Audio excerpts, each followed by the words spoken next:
Visayas Mindanao, ito po Senator Tolentino sa ating mga taga-subaybay. Magandang umaga po ng Biyernes, May 10, 2024. Parang ang bilis ng usad ng Mayo, Senator. Bilis, bilis. Ba't ano na, May 10 na.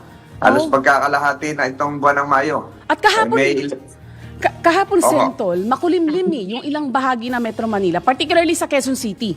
Yung ilang parts ng Quezon City, yun makulimlim. So nakabawas sa init yun. Pag may kulimlim ng konti, Yes, hindi papasok Sentol. yung sinag na araw. Oo, Sa pero- Bulacan, mainit. Yun. Mainit sa Bulacan.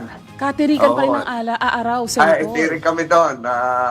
Kami, talagang tagaktak yung pawis. Ang lala- Mabigat kahapon. Ang lalayo pala nitong mga pinuntahan nyo, Sentol. San Miguel, Ay dulo ito. kahapon, San Miguel, San Ildefonso, San Rafael, Plaridel at Baliwag. Ngayon, naka-schedule naman ako, Maragondon, Cavite, sa paggunita ng Ayun. 127 kamatayan ni Gat Andres Bonifacio. Ayun. Tapos, tulak na tayo ng Paumbong, Ubando, at meron pang dalawa.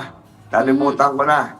Hagonoy, kasama mamaya. Nako, ano naman yan, Sentol?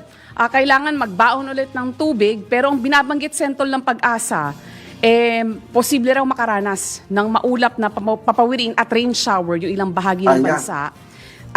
Dahil... Maganda yan, oo. Oho. At yung mga bukas, magdiriwang ng yung Suroy-Suroy Festival sa Camotes Island sa Cebu. Kasama si Governor Gwen Garcia, payong-payong din tayo at mainit sa Cebu. Ayun, ang nga pala, no? May nga pala, panahon ng mga piyesta, subukan natin, Sentol, na makuha ang Department of Tourism, no? Sa mga Correct, susunod na oo. araw. Kasi isa yan sa ating mga attraction, yung mga idinaraos na mga piyesta at mga Piyesta. Ang dami festival. niya. Sunod-sunod yan, lalo sa Mayo 15. Sunod-sunod yan. Piyesta ng ating mga magsasaka sa Isidro Labrador. Sino nasa linya na natin, Cecil? Yes, Sentol. Nasa linya na po na ating komunikasyon si Assistant Secretary Amanda Nograles ng DTI Consumer Protection Group. Good morning po, ASEC. Hello po, Morning, good Ashley. morning. Good morning Kailan po, natin si Sentol. Good morning, ma'am. Good morning. Morning. Suki ka na namin. Nung huling namin sa inyo, pag-interview namin sa inyo, ay nasabi mo na magkakaroon kayo ng meeting ng DTI patungkol sa mga presyo. Pwede ba malaman natin kung anong napagkasundoan nun? Opo, Sentol. Salamat po sa suggestion nyo nung huling meeting namin. Yan po yung napag-usapan namin kung pwede pong magkaroon ng parang isang voluntary price freeze ang mga manufacturers upang tulong bilang isang form ng bayanihan dahil meron tayong pinagdaraanan na El Nino at saka ito nga yung inflation natin. So, yun nga po na pag-usapan natin at saka nag-follow up po kami ngayong linggo. Meron po mga manufacturers na kinoconsider po nila yung suggestion na magkaroon itong price freeze. Very So, good. yun No? po Maganda yun. balita yan, Asek.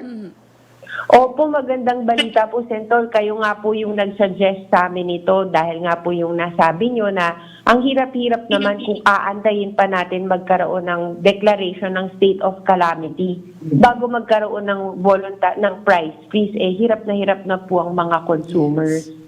Correct, oo. So ilan po yung pumayag na voluntary? Meron ba tayong alam kung anong sektor yan? Ito ba yung sardinas? Ito ba yung corned beef? Ano po bang mga uri ng kanilang mga produkto? Opo, so far po, no, kasi ang meeting po namin Friday pa lang po, no, so isang linggo pa lang po. Ang commitment po sa amin ng mga manufacturers, syempre po titingnan po nila ang kanilang mga bossing, mag-uusap-usap sila kung papayagan. Pero so far po, meron na pong 3 manufacturers na nag-inform sa DTI na magkakaroon po sila ng voluntary price freeze.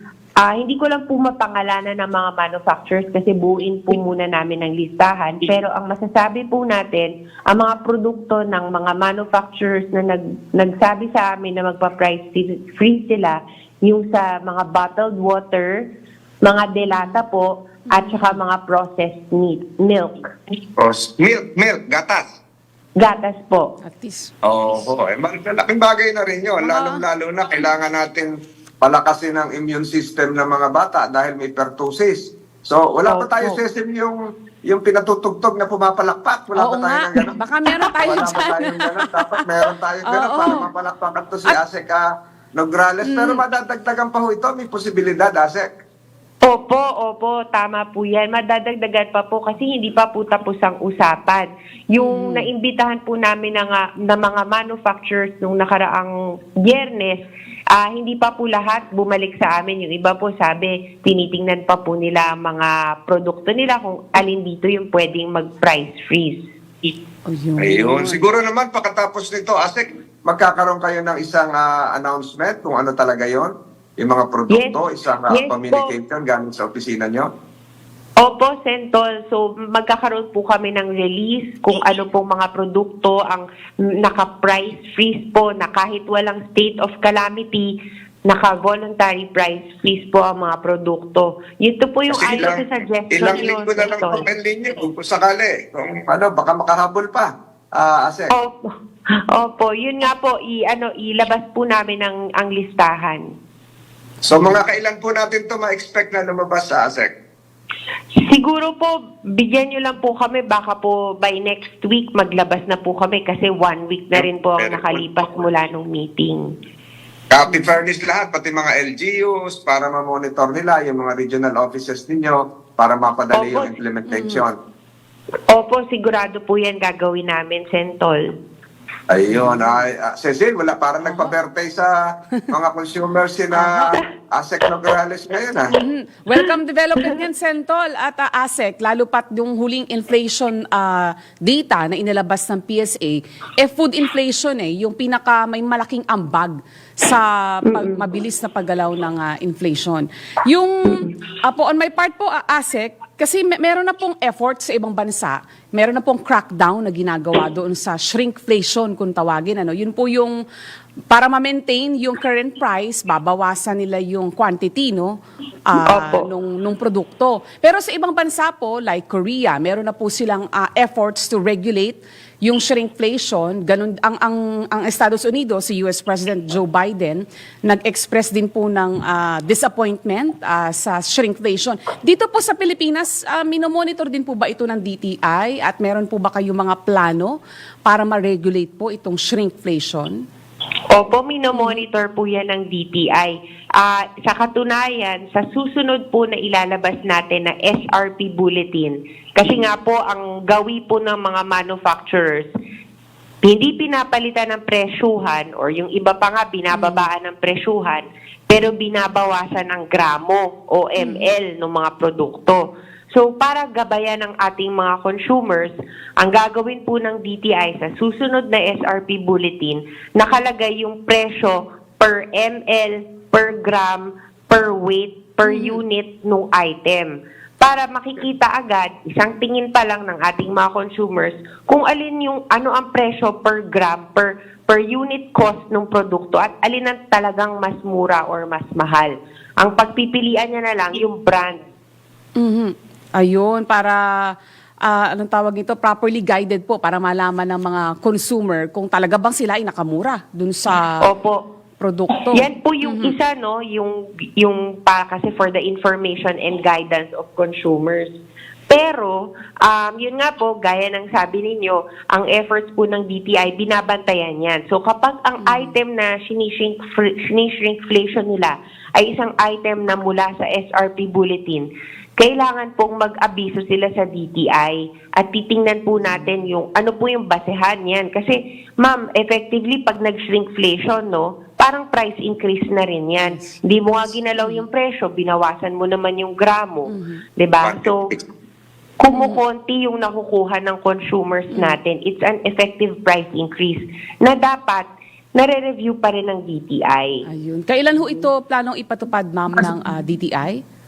Yung SRP Bulletin na merong mandated na unit cost, ginagawa na po natin yan. So, sa susunod na SRP Bulletin, may unit cost na po. Yung pagbabantay sa mga item sa SRP Bulletin, kung may gumagalaw sa gramo, nababawasan ng timbang. Nung nakaraang taon, talaga pong practice po natin at chinecheck po natin yan. So, matagal na po na binabantayan ng DTI yung mga strategy ng shrinkflation. Pero sa ibang bansa, ASEC, mas aggressive sila kasi ang utos ng gobyerno isama sa label para well-informed ang mga Opo, tama consumer. po yan. tayo naman, ang tulong natin, kasi nga syempre pag isasama sa label, ang requirement po natin, sabihin kung ano yung laman ng label. Ibig sabihin, kung nakalagay sa label mo ay 80 grams, hindi mo pwedeng ilagay dyan 70 grams lamang. Yan ay deceptive sales. Mapipinahan tayo niyan sa Consumer Act. So, bawal na bawal talaga yan. Ayun. So ito po ay violation pala sa Consumer Act. Parang Opo. circumvention. Ayun. Opo, tama po yan. Nahuhuli po natin yan. May mga price monitor tayo na nag-iikot sa mga supermarket and grocery stores. Okay. Yan. Yan, marami. Marami tayong naliwanagan kayo, Asek. At maraming salamat dun sa good news mo na aabangan natin next week yung finality nito kung ano pa yung mga produktong napadagdag para mapagaan po ang buhay ng ating mga consumers, lalo ngayon na tag-init at marami pong pinapasilong natin sa bahay, pero kailangan din nila ng mas murang bilihin at tama rin yan, nabanggit mo yung bottled water. So, Asek, Nograles, maraming salamat. Maraming salamat sa DTI family. Ang oras po natin, alas 6:19. Thank you po. Yes. Salamat po, Salamat po, Asek. Asek Nograles. Mga balitang updated, mga issue updated, mga komentaryong updated sa Usapang Tol. Kasama si Senator Tol, Senator Francis Tolentino, Tol ng bawat Pilipino, at Cecil Villarosa. Puntahan muna natin ang ating mga headlines, Senator Tol. Ngayon pong araw ng Biyernes, ika-10 sa buwang ito ng Mayo taong 2024. 29 Ang balitang pesos. ito ay hatid sa inyo ng Fujidenzo Home and Commercial Appliances, where you get reliable, durable, and energy-saving products. Upgrade your usual appliances to Fujidenzo HD Inverter Appliances. Fujidenzo, quality above all. Upgrade your home, upgrade your business with Fujidenzo, quality above all. Ang balitang ito ay hatid sa inyo ng M. Luwilier. Basta kwarta padala, mag-M. Luwilier na. Lahat sigurado. Ang balitang ito ay hatid sa inyo ng Technogas Technique Kitchen Appliances. Technogas Technique is available in appliance stores nationwide. Furnish your kitchen with Technogas Technique appliances. Technogas Technique, your cooking partner. That's the Technogas Technique. mga malalaking balita. Pinag-uusapan mga balitang bagong-bago sa DWIZ Headlines. 29 pesos na kada kilo ng bigas sa buong bansa. Malabo pa ayon sa Department of Agriculture. Retailers at manufacturers bukas sa voluntary price freeze ayon sa DTI. DWIZ Balita. Pagbabalik sa dating school calendar, suportado ni Senator Tol Tolentino. DWIZ Balita. 1 milyong trabaho mula sa private sector, inaasahan ng DOLE. DWIZ Balita. Kakayahang bumili ng mga Pilipino ng mga pangangailangan humina ayon sa PSA. DWIZ Balita. At ekonomiya ng Pilipinas lumago noong unang quarter ng taon. Mga balitang updated, mga isyong updated, mga komentaryong updated sa Usapang Tol. Kasama si Senator Tol, Senator Francis Tolentino, Tol ng bawat Pilipino, at Cecil Villarosa. Ang detalye ng mga balitang yan ng ating mga headlines, Sentol, sa atin pong pagbabalik. Samantala, ang oras po sa buong Pilipinas. This time check is brought to you by Whirlpool Home Appliances that make everyday living so much easier. From washers, dryers, refrigerators, microwave ovens, cooking products, to air cons, air purifiers, and dishwashers. Whirlpool, sensing what matters today. Making your world a little easier. Whirlpool.